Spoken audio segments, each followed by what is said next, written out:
ဒီအပတ်အတွင်း ANA မှသတင်းတချို့ကိုကျွန်တော်ခင်မောင်ကတင်ပြပါမည်။ရိုဟင်ဂျာများကိုလူမျိုးတုံးတပ်ဖြတ်မှုမရှိဟုဒေါ်စု၏ပြောကြားချက်အပေါ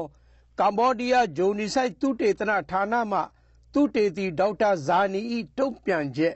ခုတစ်ခါမှာတော့ရခိုင်ပြည်တွင်းခြေနေတွေကို ethnic cleansing မျိုးဖြိုတပ်ဖြတ်မှုလားဆိုပြီးမိထားတဲ့ပေါ်တုံ့ပြန်ချက်တွေကိုကြည့်အောင်ပါမြန်မာနိုင်ငံရခိုင်ပြည်နယ်တွင်းကမွတ်စလင်တွေကြုံနေရတဲ့အခြေအနေကိုတမိုင်းကြောင့်နောက်ခံရပါကြည့်ရမှာဖြစ်ပြီးတော့ဒီအဖြစ်အပျက်တွေကိုညှင်းဆန်တာဟာနိုင်ငံတကာအကြားမြန်မာနိုင်ငံသိက္ခာကျဆင်းစေဖို့သာဖြစ်လိမ့်မယ်လို့ကမ္ဘောဒီးယားနိုင်ငံ Genocide သုတေသနဌာနသုတေသီဒေါက်တာဇာနီက VOA ကိုပြောပြပါတယ်။ရခိုင်ပြည်နယ်တွင်းအခြေအနေတွေကို ethnic cleansing မျိုးဖြိုတပ်ဖြတ်မှုလို့ခေါ်လို့မရတဲ့အကြောင်းဒေါအောင်ဆန်းစုကြည်က BBC သတင်းဌာနကိုပြောခဲ့တဲ့အပေါ်မှာတုံ့ပြန်သွားတာပါ။ဒါ့အပြင်ရခိုင်ပြည်နယ်နဲ့ပတ်သက်ပြီးကင်တွယ်နေတဲ့မြန်မာအစိုးရကော်မရှင်နှစ်ရပ်စလုံးဟာလည်းနိုင်ငံတကာအနေနဲ့ယုံကြည်လက်ခံနိုင်ဖွယ်ရာမရှိဘူးလို့ဒေါက်တာဇာနီကပြောသွားပါတယ်။ဒေါက်တာဇာနီကိုကိုသားချင်းဦးကဆက်သွယ်မေးမြန်းထားတာကိုနားဆင်ပါရှင်။ဒေါအောင်ဆန်းစုကြည်ကသူခရီးစဉ်တွင်းကြချက်ဟောဂဂနနာကွင်းဆင်းပြီးတော့လေးလာထားတဲ့လူလည်းမဟုတ်ဘူ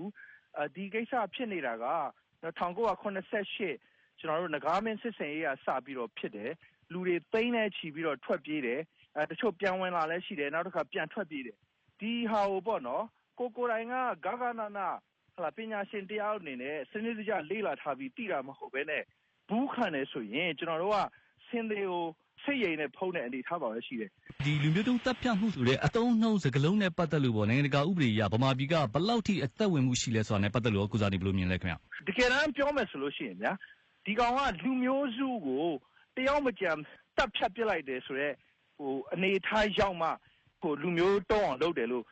့ပြောစရာမလိုဘူးရိုဟင်ဂျာတွေကိုဒုက္ခစပေးတာ1988ငကားမင်းစစ်စင်ရေးကစပြီးတော့ဒုက္ခပေးခဲ့တယ်ဆိုတော့ဒီအနှစ်40နီးနီးပေးခဲ့တဲ့ဒုက္ခပေးတဲ့အချိန်မှာနီးမျိုးစုံတုံးပြီးတော့ပေးတယ်ဗျာကလေးတွေကိုထောင်နဲ့ချီတောင်းနဲ့ချီပြီးတော့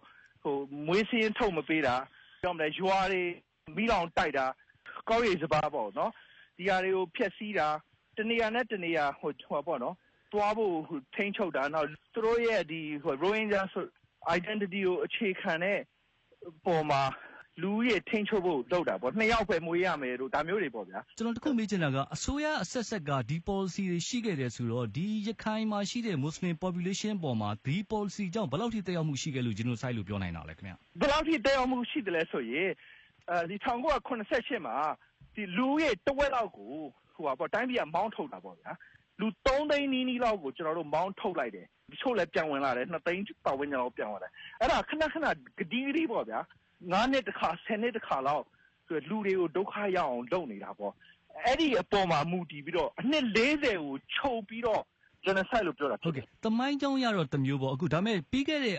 ဒီဒေါန်ဆန်းစုကြည် NLD တက်လာပြီးတဲ့နောက်ပိုင်းပြီးခဲ့တဲ့အောက်တိုဘာ9ရက်နေ့တွေကဖြစ်တဲ့ဒီပြိပခါအတွင်းမှာအခုချိန်ထိသူတို့ဒီသေဆုံးသူဟာ23ယောက်ပျောက်ဆုံးသူဟာ10ဦးဆိုပြီးတော့အစိုးရဘက်ကကြေညာတာရှိပါတယ်နောက်တစ်ဖက်မှာဒီအတင်းအဓမ္မဒီလိမ်မဆိုင်ရာစော်ကားမှုတွေနဲ့ပတ်သက်လို့ခိုင်ခိုင်မာမာတိတိကျကျသူတို့လည်းဘာမှမရတဲ့အနေအထားမျိုးသူတို့ကြီးညာထားတာရှိပါတယ်အဲ့တော့ဒီအခြေအနေမျိုးပေါ်မှာကောလို့ဒေါ်လာဇာနီတို့ပြောလို့ genocide တို့ ethnic cleansing လို့တွားပြီးဆွဆွဲလို့ရပါမလား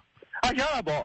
့ဒီ UN ကပြောတာက genocide လို့ပြောတာမဟုတ်ဘူး UN ကပြောတာ crimes against humanity လို့ပြောတာသူတို့ဒီရိုဟင်ဂျာမျိုးပြုတ်ပါစေဆိုတဲ့ဆန္ဒရှိမရှိရွယ်ချက်ရှိမရှိဒီလိုလုပ်တဲ့လုပ်ရက်တွေကဟလာခိုးဝင်တဲ့လူပဲဖြစ်ဖြစ်ဟလာအနှစ်2000လောက်ကနေနေတဲ့လူပဲဖြစ်ဖြစ်ဒါက crimes against humanity လူသားမျိုးနွယ်တွေနဲ့ပတ်သက်တဲ့ကြာဆွမှုကြီးလို့ပြောတယ်ဒီ genocide ဆိုတာကကြတော့ကျွန်တော်တို့အနှစ်30 40ကျော်မှာဒီစနစ်တကျလုပ်ခဲ့တာဒုက္ခပေးခဲ့တာဖျက်ဆီးခဲ့တာကိုဆိုလိုတာတတ်တာတစ်ခုတည်းကိုပြောတာမဟုတ်ဘူးဒီဆွဲချက်တွေနဲ့ပတ်သက်လို့ဒေါန်ဆန်းစုကြည်ကပြောထားတဲ့အထက်မှာသူတို့အနေနဲ့ဒီဒေါက်တာကိုဖီအာနန်ဦးဆောင်တဲ့အကြံပေးရခိုင်အကြံပေးကော်မရှင်လည်းဖွဲ့ထားတယ်နောက်တစ်ခုအစိုးရဒုသမ္မတဦးမြင့်ဆွေဦးဆောင်တဲ့ကော်မရှင်လည်းရှိပါတယ်ဒီကော်မရှင်ရဲ့လုပ်ငန်းတွေမပြီးဆုံးသေးဘူးလို့တော့ပြောသွားပါတယ်ခင်ဗျာအဲ့တော့အခုဒုသမ္မတဦးမြင့်ဆွေလုပ်တဲ့ကော်မရှင်ကိုကမ္ဘာကလုံးဝအယုံကြည်မရှိဘူးလို့ခုလာတမကတရားဝင်ပြောပြီးသားဘယ်သူမှလည်းအယုံကြည်မရှိဘူးပြည်သူသိဖို့ပဲကိုဖီအာနန်ကော်မရှင်ကြတော့ကိုဖီအာနန်ကော်မရှင်ကပြဿနာရှိတယ်ကိုဖီအာနန်ကော်မရှင်ကပြီးခဲ့တဲ့လထဲမှာသတင်းစာရှင်းလင်းပွဲရန်ကုန်မှာလုပ်တယ်အဲ့ဒီအချိန်တော့ကျွန်တော်တို့ကော်မရှင်ကဒီလိုမျိုးပေါ့လူတွေတတ်တာဖြတ်တာလူအခွင့်အရေးကိစ္စနောက် ethnic cleansing ကိစ္စကိုကျွန်တော်တို့မှာဆုံးဖြတ်ဖို့စုံစမ်းဖို့ကော်မရှင်မဟုတ်ပါဘူးကျွန်တော်တို့လည်းမဆိုင်ပါဘူးကျွန်တော်တို့လုံးပိုင်ခွင့်မရှိပါဘူးလို့ပြောသွားပြီးသားနောက်တစ်ခုပြဿနာကပါလဲဆိုတော့ ကိုဖီအာနန်ကိုယ်တိုင်ကကျွန်တော်တို့1994မှာရဝမ်ဒါမှာလူ8သိန်းလောက်အကြီးအကျယ်ဗျာ ethnic cleansing ဖြစ်တဲ့နေရာမှာကိုဖီအာနန်ရဲ့ပယောဂမကင်းဘူးလို့ကဘာလက်ခံထားတယ်ကိုဖီအာနန်ကအဲ့တုန်းကကုလသမဂ္ဂငြိမ်းချမ်းရေးတပ်ဖွဲ့ရဲ့တပ်မှူးဖြစ်တယ်အဲ့ဒီတပ်မှူးဖြစ်တုန်းကကိုဖီအာနန်ကအရေးကြီးတဲ့လူတွေတတ်တော့မယ်ဆိုတဲ့ကျေးနန်းကိုကိုဖီအာနန်ကအမေရိကန်တို့ဘာလို့ဒါကိုမကြားချင်ဘူးဆိုတော့အဲ့ဒါကိုကိုဖီအာနန်ကဖွက်ထားခဲ့တဲ့လူဖြစ်တယ်အဲ့တော့ဒီကမ္ဘာလုံးမှာကိုဖီအာနန်ကနာမည်ကြီးရပဲရှိတယ်ဒီ genocide နဲ့ပတ်သက်လာလို့ရှိရင်ကိုဖီအာနန်ကိုလူတွေကယုံကြည်တိတ်မရှိဘူးရခိုင်ဒုက္ခသည်စခန်း3ခု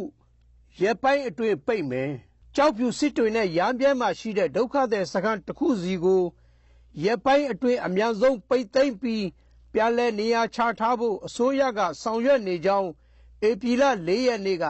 သိရှိရပါတယ်ကြောက်ဖြူဒုက္ခသည်စခန်းမှာနေထိုင်ကြသူတွေကရခိုင်ဗုဒ္ဓဘာသာဝင်တွေဖြစ်ပြီးရမ်းပြဲဒုက္ခသည်စခန်းမှာအိမ်ထောင်စု40ကျော်ရှိတဲ့ကမန်လူမျိုးတွေနေထိုင်ကြပါတယ်စစ်တွေကျိန်းနီပြင်ဒုက္ခသည်စခန်းမှာတော့ရိုဟင်ဂျာမွတ်စလင်အများစုနေထိုင်ကြပါတယ်ရခိုင်ဗုဒ္ဓဘာသာတွေအတွက်ပြန်လည်နေရာချထားမဲ့နေရာမှာရေနဲ့မီးရဖို့လှုံ့ဆော်နေပြီးကမန်လူမျိုးတွေကတော့သူတို့ရဲ့မူလနေခဲ့တဲ့နေရာမှာပဲပြန်လည်နေထိုင်ခြင်းတယ်လို့ပြောပါတယ်အာဏာပိုင်တွေကလည်းသဘောတူထားပြီးဖြစ်ပါတယ်စစ်တွေမျိုးကျိန်းနီပြင်ဒုက္ခသည်စခန်းတွေကလူတွေအတွက်မူလနေရာရဲ့တစ်ဖက်ကမ်းမှာနေရာချထားဖို့အစိုးရကစီစဉ်ထားပြီးညှိနှိုင်းမှုတွေလှုံ့ဆော်နေတယ်လို့တာဝန်ရှိသူတွေကပြောပါတယ်ရိုဟင်ဂျာတွေကိုနေရပ်ပြန်ပို့ဖို့အိန္ဒိယပြင်ဆင်အိန္ဒိယနိုင်ငံမှာတရားမဝင်ရောက်ရှိနေတဲ့ရိုဟင်ဂျာတွေကိုဖမ်းဆီးပြီးမြန်မာပြည်ကိုပြန်ပို့ဖို့အိန္ဒိယပြည်ထောင်ရေးဝန်ကြီးဌာနအစည်းအဝေးမှာဆွေးနွေးနေကြောင်းနဲ့လောလောဆယ်အိန္ဒိယနိုင်ငံမှာဝင်ရောက်နေသူ4000လောက်ရှိကြောင်းပြီးခဲ့တဲ့ရက်တွေကအိန္ဒိယကလာတဲ့သတင်းတွေမှာဖော်ပြကြပါတယ်။အဲ့ဒီလိုရောက်နေသူတွေဟာဂျမုံနဲ့ကက်ရှမီးပြည်နယ်မှာ1000လောက်နဲ့ကုလသမဂ္ဂမဟာမင်းကြီးရုံး UNHCR မှာဒုက္ခသည်အဖြစ်မှတ်ပုံတင်ထားသူ1000ခွဲနီးပါးလောက်ရှိကြောင်းလည်းဖော်ပြထားပါတယ်။မြန်မာအစိုးရကိုဆက်လက်ဖိအားပေးဖို့မလေးရှားထိပ်သီးအစ္စလာမ်အဖွဲ့ခေါင်းဆောင်တိုက်တွန်းရိုဟင်ဂျာအရေးနဲ့ပတ်သက်လို့မြန်မာအစိုးရကိုဆက်ပြီးဖိအားပေးနေရမယ်လို့မလေးရှားအစ္စလာမ်အဖွဲ့များအကြံပေးကောင်စီ MCCIO ရဲ့ဥက္ကဋ္ဌမိုဟာမက်အာဇမီအဗ်ဒူလ်ဟာမစ်ကဧပြီလ6ရက်နေ့ကတိုက်တွန်းပြောကြားလိုက်ပါတယ်လူမျိုးတုံးတပ်ဖြတ်မှုနဲ့လူမျိုးရေးတုတ်တင်ရှင်းလင်းမှုတွေနဲ့ပတ်သက်လို့အပြည်ပြည်ဆိုင်ရာဥပဒေတွေကိုလိုက်နာလာအောင်မြန်မာကိုနိုင်ငံရေးအရဖိအားပေးဖို့မဖြစ်မနေလုပ်ရမယ်လို့သူကပြောပါတယ်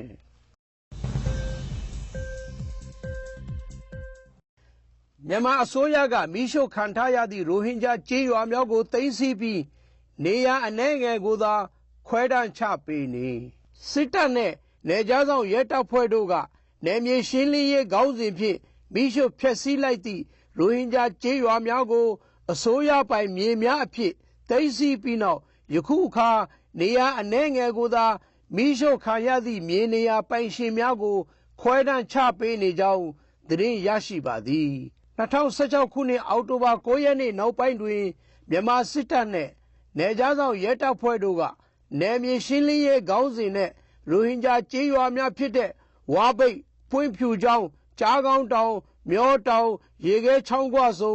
ဓာကြီးစားတရက်အုပ်တူဦးလာကျေရိုးပြင်ငါးစာကျူဥရှိကြကြေးရွာတို့ကိုမိရှုဖျက်ဆီးခဲ့သည်မိမိတို့၏နေအိမ်များမိရှုခံနေရခြင်းတွင်ဒေသခံရိုဟင်ဂျာများသည်နိဆက်ရာကြေးရွာများသို့ရွှေ့ပြောင်းခိုလုံခဲ့ပြီးအများစုမှာဘင်္ဂလားဒေ့ရှ်နိုင်ငံသို့ထွက်ပြေး၍ခိုလုံခဲ့ကြသည်မြန်မာစစ်တပ်နှင့်နယ်ခြားဆောင်ရဲတပ်ဖွဲ့တို့ကိုယ်တိုင်မိရှုဖျက်ဆီးထားသောနေအိမ်များကိုအစိုးရကပြန်လည်ဆောက်လုပ်ပေးရမည်ဖြစ်တော်လဲ